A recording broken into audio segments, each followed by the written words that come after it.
നമസ്കാരം. ഇന്നലെ കേരളം ഒരു വലിയ കലാപത്തിന് കാരണമായി തീരുമായിരുന്നു. ഏറ്റവും ചുരുങ്ങിയ 10 രക്തസാക്ഷികളെയെങ്കിലും ഉണ്ടാവണമെന്നായിരുന്നു CPM-ന്റെ പ്ലാൻ. എന്നാൽ അങ്ങനെ ഒരു പ്ലാൻ ഉണ്ടായില്ല. പകരം ED ഉദ്യോഗസ്ഥന്മാരെ ആക്രമിച്ചത് കേസിൽ, അതേപോലെ അവർ സംഘം ചേർന്ന് ഗൂഢാലോചന നടത്തി EDയുടെ പ്രവർത്തനം തടസ്സപ്പെടുത്തിയതിനും വധശ്രമത്തിനും അങ്ങനെയുള്ള കാര്യങ്ങൾക്കാണ് ഇന്നലെ കേസെടുത്ത് CPM-ന്റെ പ്രമുഖരായ ആളുകളെ, ബ്രാഞ്ച് സെക്രട്ടറികൾ അടക്കമുള്ള ആളുകളെ അറസ്റ്റ് ചെയ്തിരിക്കുന്നത്. എന്താണ് ഇതിനെക്കുറിച്ചുള്ള അഭിപ്രായം? സംഭവിച്ചത്, നാടകം തുടങ്ങുന്നതിന് മുമ്പ് കട്ടൻ്റെ പുറകിൽ നിന്ന് കോമാളിത്തരം കാണിക്കുന്ന നാടകക്കാരെ വളരെ പെട്ടെന്ന് കട്ടൻ പൊക്കുമ്പോൾ ജനം തുറന്നു കാണുക, ഓഡിയൻസ് തുറന്നു കാണി പോവുകയാണ് ചെയ്യുന്നത്. ഇത് സതീശൻ ഗവൺമെൻറ് എന്താണോ ചെയ്യാൻ പോകുന്നതെന്നോ കൃത്യമായി ഇതുവരെ അതിനുള്ള സമയമായിട്ടില്ല. ഹണിമൂൺ പീരീഡ് എന്നൊക്കെ പറഞ്ഞ പീരീഡ് പോലും ആയിട്ടില്ല. അതിനു മുമ്പ് തന്നെ ഈ ഗവൺമെൻറ്റിനെ കയറി എതിർക്കാൻ ഒരവസരം ഇടതുപക്ഷം നോക്കിയിരിക്കുകയാണ്. രണ്ടാമത്, ഇടതുപക്ഷം നോക്കിയിരിക്കുന്നു എന്ന് പറയുമ്പം ഇവിടെ കോൺഗ്രസിൻ്റെ ആഭ്യന്തരമന്ത്രി, കോൺഗ്രസിൻ്റെ ആഭ്യന്തരമന്ത്രി ഇതിന് പ്രൊവോക്കേറ്റീവായിട്ട് വരുന്നത് ED റെയ്ഡാണ് പ്രൊവോക്കേറ്റീവായിട്ട് വരുന്നത്. അപ്പോൾ ED റെയ്ഡിൻ്റെ അത് എങ്ങോട്ട് പോയി, ആരുടെ അന്വേഷിച്ചാൽ പോയത്? ED പിണറായി വിജയൻ അല്ലായിരുന്നു അവരുടെ ടാർഗറ്റ്. അവരുടെ ടാർഗറ്റ് വീണ വിജയനും എക്സാലോജിക്കുമായിരുന്നു. പിണറായി വിജയൻ ഈ സ്ത്രീയെ, മകളെ അവിടെ കൊണ്ട് താമസിപ്പിച്ചപ്പോഴാണ് ഇത് പിണറായി വിജയനായിട്ട് കണക്റ്റഡ് ആകുന്നത്. സംരക്ഷണം കൊടുത്ത് സ്വന്തം വീട്ടിൽ വാടക വീട്ടിൽ താമസിപ്പിച്ചു. പിന്നെ രണ്ടാമത്തെ കാര്യം, പിണറായി വിജയൻ എന്ന് ഓർക്കേണ്ട കാര്യം, ഇതേപോലെ തന്നെയല്ലേ ഇതിനേക്കാൾ ഈ ഉമ്മൻചാണ്ടിയെ കൊടുക്കാനായിട്ടൊരു പെണ്ണൊരു സ്റ്റേജിൽ നിന്നേ ഉള്ളൂ. സ്റ്റേജിൽ നിന്നപ്പം കടപ്പളാമറ്റത്തെ ഒരു മീറ്റിങ്ങിൽ ഒരുമിച്ച് പങ്കെടുത്തതിൻ്റെ പേരിൽ സരിതയായിട്ടെല്ലാം ഉത്തരവാദിത്വം ഉണ്ടെന്ന് പറയുന്നു. അപ്പോൾ ശരിക്കും വീണ വിജയൻ കുറ്റവാളിയാണെങ്കിൽ വീണ വിജയനെ സംരക്ഷണം നൽകി താമസിപ്പിച്ച മുൻ മുഖ്യമന്ത്രിയും ഒരുപോലെ ഉമ്മൻചാണ്ടിയെ ഹറാസ് ചെയ്ത് നമുക്കറിയാം. അപ്പോൾ ഇങ്ങനെ എന്തുമാത്രം ഹറാസ് ചെയ്യണം? സ്വന്തം മകളെയാണ് സംഭവിച്ചു, പക്ഷെ കുറ്റവാളിയാക്കപ്പെടേണ്ടതാണ്. അല്ലെ, ക്രിമിനലായി കഴിഞ്ഞു. അപ്പോൾ ആ ക്രിമിനലിനെ സ്വന്തം വാടക വീട്ടിൽ താമസിപ്പിക്കുക വഴി തന്നെ അവിടെ ഇയാൾ അതിനകത്ത് പങ്കാളിയായി കഴിയും. തെളിവ് സഹിപ്പിക്കുകയോ അല്ലെങ്കിൽ പ്രതികളെ സഹായിക്കുകയോ ചെയ്തു എന്നുള്ളൊരു കുറ്റം കൂടെ ആരുടെ പേരിലേക്ക് വരുന്നു? നമ്മുടെ മുഖ്യമന്ത്രിയുടെ പേരിലേക്ക് വരുന്നു.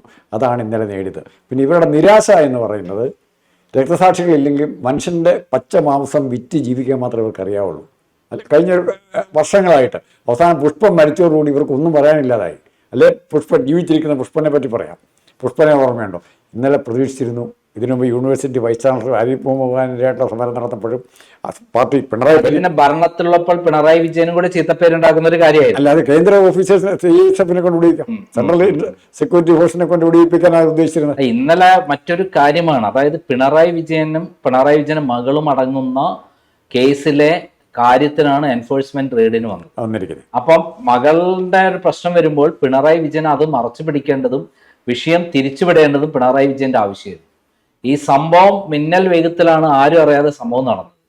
പിന്നീട് പുറത്തു നടന്ന ഗൂഢാലോചന എന്തായിരുന്നു? മാർക്സിസ്റ്റ് പാർട്ടിയുടെ പ്രമുഖരായ നേതാക്കന്മാർ കുബുദ്ധികളായ നേതാക്കന്മാർ പ്ലാൻ ചെയ്തത് ഇന്നലെ 10 പേരെങ്കിലും അവിടെ മരിച്ചു വേണം, ഏറ്റുമുട്ടലിൽ മരിച്ചു വേണം. അതിന് അവർ ആയുധങ്ങളുമായി, കല്ല്, വടി, കുന്തം, എല്ലങ്ങടെയുള്ള സാധനങ്ങളുമായിട്ട് എല്ലാ സ്ഥലത്തും സംഘടിക്കുകയും അവസാനം ഇവരുടെ എൻഫോഴ്സ്മെന്റിന്റെ കാറിനെ ആക്രമിക്കുകയും ചെയ്തു. അതിൻ്റെ ഉള്ളിൽ എൻഫോഴ്സ്മെന്റ് ഉദ്യോഗസ്ഥന് പരിക്കേറ്റി, ഡ്രൈവർക്ക് പരിക്കേറ്റി. ഇത് കണ്ണൂരിലും കോഴിക്കോടും തിരുവനന്തപുരത്തും ഒരേപോലെ ആക്രമണം അഴിച്ചുവിട്ട് അവിടെ ഇത്തരം പ്രശ്നം ഉണ്ടാക്കുകയും അങ്ങനെ ആ ഏറ്റുമുട്ടലിൽ പോലീസ് വെടിവെക്കും സ്വാഭാവികമായിട്ടും. എൻഫോഴ്സ്മെന്റ് ഉദ്യോഗസ്ഥന്മാർക്ക് സംരക്ഷണം കൊടുക്കേണ്ട ഉത്തരവാദിത്വം കേരള ഗവൺമെന്റിനുണ്ട്.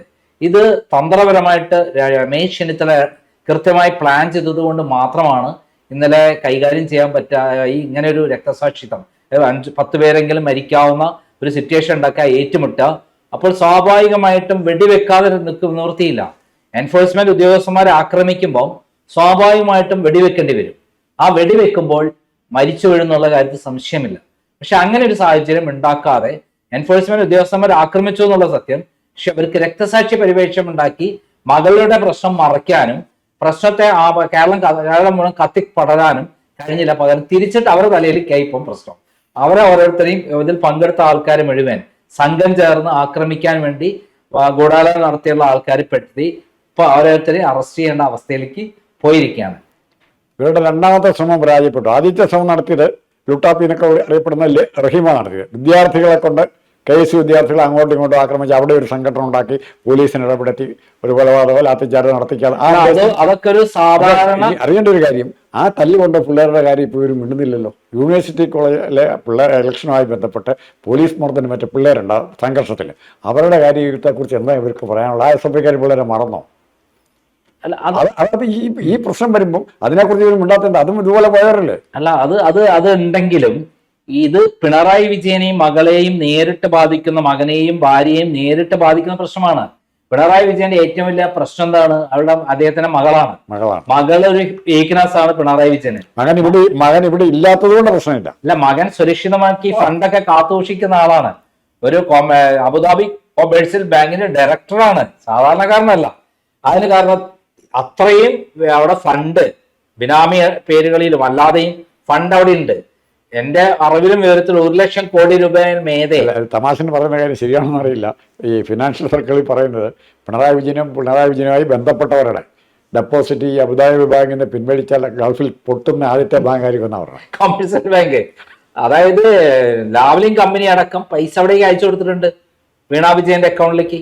അപ്പൊ അവിടെ അത് ഷോൺ ജോർജ് ഇന്നലെ എന്റെ ഇന്റർവ്യൂവിൽ കൃത്യമായി പറഞ്ഞു. ഷോൺ ജോർജ് പറഞ്ഞ അബുദാബി കൊമേഴ്സ്യൽ ബാങ്കിൽ ഈ പണം വന്നിട്ടുണ്ട്, അത് കൃത്യമാണ്. അപ്പൊ അത് അത്തരം കാര്യങ്ങൾ അവിടെ സുരക്ഷിതമാണെന്നുള്ളതാണ് പിണറായി വിജയൻ കരുതുന്നത്. അപ്പൊ പിണറായി വിജയൻ അനധികൃത സ്വത്തിലേക്ക് കടന്നു കഴിഞ്ഞാൽ ഇപ്പോൾ ഇവിടെ നിന്ന് നിൽക്കുന്ന സംഭവമല്ല ഈ സംഭവം. കാരണം ഇത് തുടക്കമാണ്. ഇതിനകത്ത് ഷോൺ ജോർജ് ഒരു വിട്ടുവീഴ്ചയും തയ്യാറല്ല എന്നുള്ളത്. കാരണം സ്വന്തം പിതാവിനെയാണ് അന്ന് അറസ്റ്റ് ചെയ്ത് കൊണ്ടുപോയത് കള്ളക്കേസില്. അതായത് ഇന്നലെ നടന്ന സംഭവം നമുക്ക് പരിശോധിച്ചു കഴിഞ്ഞാൽ പുലർക്കാലത്ത് പിണറായി വിജയൻ എഴുന്നേറ്റ് വരുമ്പോഴത്തേക്കാണ് എൻഫോഴ്സ്മെന്റ് ബെല്ലടിച്ച് അകത്ത് കയറുന്നത്. പിന്നെ അവരുടെ കൺട്രോളിലായിരുന്നു. അതേപോലെ കണ്ണൂരിലും ഇതേപോലെ അദ്ദേഹത്തിന്റെ വീട്ടിലേക്ക് ഇരച്ചു കയറുകയായിരുന്നു. കോഴിക്കോട് റിയാസിന്റെ വീട്ടിലേക്കും ഇരച്ചു കയറി. എവിടേക്കാണോ വീണയുടെ സെന്ററുകൾ, ആ സെന്ററുകളിൽ വീണ എവിടേക്ക് ഉണ്ടാവും എന്നുള്ള ഒരൊറ്റ കണക്കൂട്ടലാണ് ഈ 3 സെന്ററുകളിലേക്കും ഇരച്ചു കയറിയത്. ശരിക്കും AKG സെന്ററിലേയും കൂടെ കയറേണ്ടതായിരുന്നു. AKG സെന്ററിന്റെ അഡ്രസ്സിലാണ് സംഭവം നടന്നത്. അപ്പം ഇവര് കയറി പരിപാടി തുടങ്ങിയോട് കൂടിയിട്ട് കൃത്യമായിട്ടുള്ളൊരു പ്ലാനും പ്രവർത്തനമായിരുന്നു. ഇത് റിയാസ് ആയിരിക്കും പുറമേ നിന്ന് പ്ലാൻ ചെയ്തിട്ടുണ്ട്. കാരണം പിണറായി വിജയനും മകളും അകത്തായിരുന്നു, ഇവരെ കസ്റ്റഡി ചെയ്യുന്ന റിയാസ് അകത്തായിരുന്നല്ലോ. അപ്പൊ റിയാസിന്റെ ഒരു ഇൻഫർമേഷന്റെ അടിസ്ഥാനത്തിലായിരിക്കും ഈ ഇമ്മീഡിയറ്റ് ഈ 3 സ്ഥലത്തും ആക്രമണം നടത്താനുള്ള പ്ലാൻ നടന്നത്. എന്നാൽ കണ്ണൂരിലെ സഖാക്കള് അതിന് തയ്യാറായില്ല. EP ജയരാജനും MV ജയരാജനും അവരെന്ത് ചോദിച്ചാൽ പോലീസുമായി ചർച്ച ചെയ്തേ തുടർന്ന് യാതൊരു ബുദ്ധിമുട്ടും അല്ലാതെ എൻഫോഴ്സ്മെന്റ് ഉദ്യോഗസ്ഥന്മാരെ പറഞ്ഞയച്ചു. ആ P ജയരാജൻ അടക്കം അവർക്ക് മുന്നിൽ നിന്ന് വർത്താനം പറഞ്ഞെങ്കിലും സന്തോഷിക്കുകയായിരുന്നു. ഇപ്പൊ ഞങ്ങൾ ആവശ്യമാണല്ലോ, ഇലക്ഷൻ സമയത്ത് ഞങ്ങളെ ഒഴിവാക്കിയിട്ടല്ലേ പിണറായിന്റെ സ്വന്തം ആളുകളെ ഇതാക്കിയത് എന്നുള്ളതായിരുന്നല്ലോ. അപ്പൊ അവിടെ ഒന്നും നടക്കാൻ ഇവരുടെ പരിപാടി പൊളിഞ്ഞുപോയി. അവിടെ അവർ മുന്നിൽ വന്ന് പ്രസംഗിച്ചു എന്ന് പറയുന്ന ഒരു സംഭവം മാത്രമേ നടന്നുള്ളൂ. അതേ സമയത്ത് എറണാകുളം ഇവിടെ, അതായത് കോഴിക്കോട് അവിടെയും കോഴിക്കോടും റെഡി ആയിരുന്നെങ്കിലും അവിടെ വളരെ യുക്തിപരമായി പോലീസ് ഇടപെട്ട് വേറെ പ്രശ്നങ്ങൾ നിന്നിരുന്നില്ല. തിരുവനന്തപുരത്ത് അങ്ങനെയല്ല. തിരുവനന്തപുരത്ത് കൃത്യമായ ഡയറക്ഷൻ പ്രകാരം അവിടെ കുറെ ഗുണ്ടാ മാഫിയകളെ പിണറായി വിജയൻ നേരത്തെ വളർത്തി വെച്ചിട്ടുണ്ട്. അപ്പൊ അവരെ ഉപയോഗിച്ചുകൊണ്ട് ഒരു ആക്രമണം നടത്തുക. അപ്പോൾ എന്താവും? എൻഫോഴ്സ്മെന്റ് തൊടുന്ന സമയത്ത് വെടിവെച്ചാൽ ചെതറിയോടും അങ്ങോട്ടും ഇങ്ങോട്ടും ആക്രമണം നടക്കും.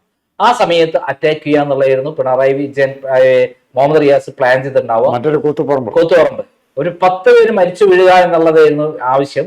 പക്ഷെ അത് പോലീസ് കൃത്യമായി നേരത്തെ ഇത് മനസ്സിലാക്കി. രമേശ് ചെന്നിത്തല ഈ കാര്യം മനസ്സിലാക്കി ഇന്റലിജൻസ് റിപ്പോർട്ട് പ്രകാരം വളരെ സംയമനം പാലിക്കണം എന്നുള്ള നിലപാടെടുത്തു. ആ സംയമനം പാലിക്കണം എന്നുള്ള നിലപാടെടുത്തത് കൊണ്ടാണ് ഇന്നലെ അവരെ പരിപാടി പൊട്ടിപ്പൊളിഞ്ഞു പോയത്. അതിനുശേഷം പാർട്ടി ഓഫീസിൽ പോയി ഇവരെന്ത് ചെയ്തു വെച്ചിട്ടുണ്ടെങ്കിൽ കയറി അവിടെയും ഒരു ഇതുപോലുള്ള എന്തെങ്കിലും വെടിവെപ്പോ മറ്റോ ആക്രമണം അങ്ങോട്ടും കൊണ്ടാവും അവിടെയെങ്കിലും ഉണ്ടാക്കാം എന്നുള്ളതായിരുന്നു അവർ പ്ലാൻ ചെയ്തത്. അവിടെയും വളരെ തന്ത്രപരമായി പോലീസ് പെരുമാറുക മാത്രമല്ല പുറത്തേക്ക് പിന്നിലുള്ള വഴികളിലൂടെ 4 പേരെ അവിടുന്ന് അറസ്റ്റ് ചെയ്ത് കൊണ്ടുവന്നത് വളരെ ചർച്ചകൾക്ക് ശേഷമാണ്. കാരണം ഏറ്റുമുട്ടലിലേക്ക് പോയില്ല ആരെ പോലീസ്. അല്ല, അതിൻ്റെ ഏറ്റവും വലിയ മുന്നറിയിപ്പ് എത്ര ചൂടുള്ള ചോറും വാരാൻ റെഡിയായിട്ട് നിൽക്കുന്ന ആർഷയെ പോലുള്ളവര് ഒരു വലിയ പ്രസ്താവന നടത്തി. നിങ്ങൾ ജലപീരങ്കി ഒന്നും കൊണ്ട് വരണ്ട, നിങ്ങൾ തീയുണ്ട അല്ലെങ്കിൽ തീ വർഷിക്കുന്ന പീരങ്കിയായിട്ട് വന്നു, ഞങ്ങൾ വഴി തന്നെ കാണാം. അതായത് വെടിവെച്ചോ ഇങ്ങോട്ട് പറയുകയാണ്, പോലീസിനോട് പറയുകയാണ് വെടിവെച്ചോ, ഞങ്ങളെ ഇവിടെ ചോദിച്ചാൽ പറയാം എന്താവൻ രക്ഷപ്പെടും, അത് വേറെ കാര്യം. പക്ഷെ അങ്ങനെ പ്രൊവോക്ക് ചെയ്യാനുള്ള എല്ലാ മാർഗങ്ങളും ഇവരുടെ ഭാഗത്തുനിന്നുണ്ടായിരുന്നു. അല്ല, ഏറ്റവും ശ്രദ്ധിക്കേണ്ട കാര്യം പോലീസിൽ പിണറായി വിജയൻ നിശ്ചയിച്ച ആളുകളാണ് ഇപ്പോഴും ഉള്ളത്. അവർ ഈ കാര്യത്തിന് മുൻതൂക്കം കൊടുത്തുകൊണ്ട് ഒരു പരിപാടി ഒപ്പിച്ചിരുന്നെങ്കിൽ, അവിടെ ഒരു വെടിവെച്ചിരുന്നെങ്കിൽ സംഭവം മാറിയിരുന്നേനെ. പക്ഷെ എന്തുകൊണ്ടോ അത് നടന്നില്ല. കാരണം പിണറായി വിജയന്റെ അന്ന് നിശ്ചയിച്ച ഉദ്യോഗസ്ഥന്മാരാണല്ലോ ഇപ്പോഴും ഉള്ളത്. ഈ അജിത് കുമാർക്ക് എപ്പോഴും കൃത്യമായി ഇപ്പോഴും എല്ലാ പോലീസിനെ ഭയങ്കര സ്വാധീനമുള്ള ആളാണല്ലോ. അപ്പൊ അവരുടെയൊക്കെ സ്വാധീനം ഉണ്ടായിട്ടും കൃത്യമായിട്ട് ഒരു ഓപ്പറേഷനിലൂടെ കർശനമായ നിർദ്ദേശത്തിലൂടെ യാതൊരു കാരണവശാലും ഒരു പ്രൊവോക്കേഷൻ ഉണ്ടാവരുത്, എന്ത് തരത്തിലും സമീപനം ഉണ്ടാവണം, ഒരു വെടിവെപ്പ് ഉണ്ടാക്കി അവർ പിണറായി വിജയൻ അനുകൂലമായ രക്തസാക്ഷിത്വ പരിവേഷം ഉണ്ടാക്കരുത്, എന്നിട്ട് മകളെ രക്ഷിക്കുന്ന പരിപാടിക്ക് പോകരുത് എന്നുള്ള രമേശ് ചെന്നിത്തലയുടെ തന്ത്രമാണ് യഥാർത്ഥത്തിൽ ഇന്നലെ വിജയിച്ചത്.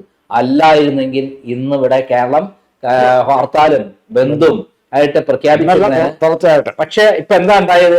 തിരിച്ചായി ഇപ്പം അവരെ തലയിലേക്കായി. കാരണം ED ആക്രമിച്ചത് CPM എന്നുള്ള രൂപത്തിലേക്ക് പോയി. പിണറായി വിജയൻ ഇരട്ടച്ചങ്ങനാണെന്നാണ് പറഞ്ഞത്. ഇരട്ടച്ചങ്ങൻ എന്നാണ്, എനിക്ക് ആരും സഹായം വേണ്ട, ഏത് ED വന്നാലും എന്താ, ഞാൻ അതിനിടയിൽ കൂടെ നടന്നു നീങ്ങുന്നല്ലേ അതിനർത്ഥം. ഏത് നടന്നു നീങ്ങൽ? ഇപ്പുറത്ത് ആക്രമിക്കാനുള്ള ഗുണ്ടകളെ കൊണ്ട് ഇറക്കിയിട്ട് അദ്ദേഹം ED ആക്രമിച്ചത് വഴി ഇപ്പൊ പിണറായി വിജയന്റെ തലയ്ക്കായി ഉത്തരവാദിത്തം മുഴുവൻ.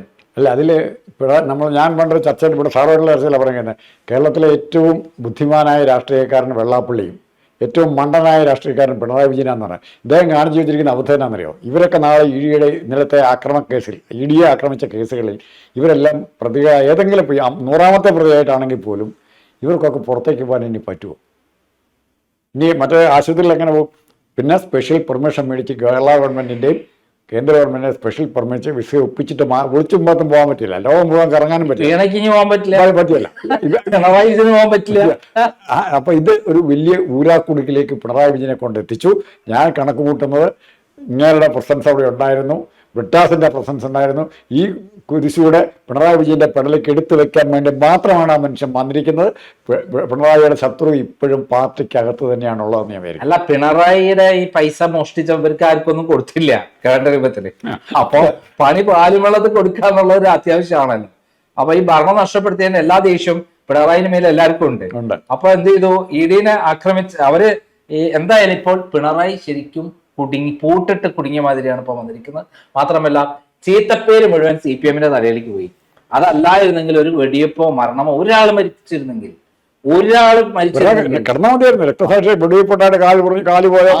ആയിരുന്നെങ്കിൽ സംഭവം അറിഞ്ഞിരുന്നേനെ.